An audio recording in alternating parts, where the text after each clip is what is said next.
Member from Thornhill. Speaker, I'd like to ask the Premier a question, but he doesn't seem to think it's necessary to be here. The member does know better, and I would ask all members to remember that we do not do that here in the House to mention it. Stop the clock, sorry.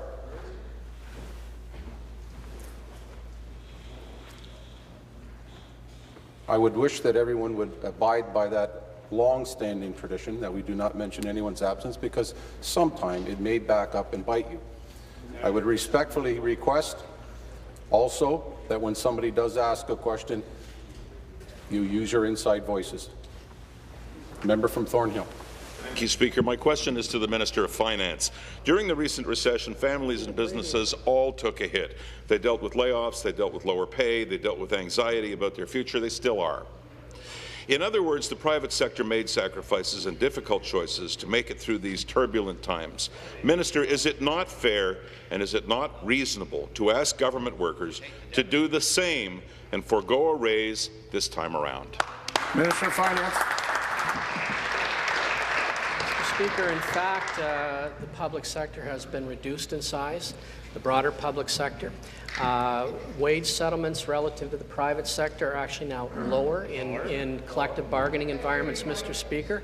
Mr. Speaker, there's no question that many people have had to deal with the consequences of the downturn. That's why we're focused on job creation. That's why we are focused on getting back to balance, why we're focused, Mr. Speaker, on making sure that government provides programs and services more efficiently, effectively. We took the first steps in our 2010 budget. We did more in the 2011 budget. I say to the member opposite and his colleagues, we will be moving forward again in the next budget. I look forward to his input, I look forward to the input of the caucus opposite, as well as the Drummond Commission, and indeed, Mr. Speaker, of all Ontarians. Supplementary.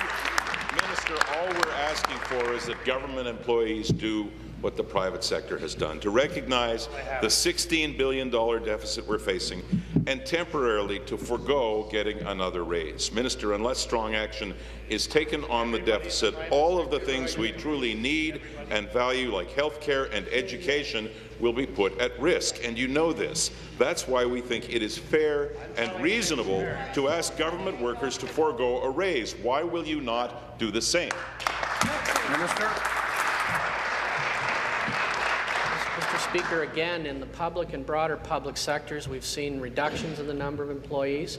We've seen the rates of settlement come down quite dramatically. The member opposite's right. We did freeze the non-bargain sector. There will need to be more things done, I suspect, Mr. Future, as we move into the future. We are committed to doing that with the ultimate goal of protecting and enhancing those vital public services that are so important to all Ontarians: education, health care. We've created, I think, the most efficient, effective tax system in North America.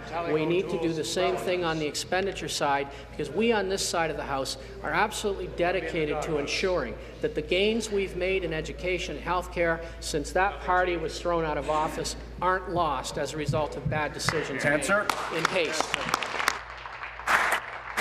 New question.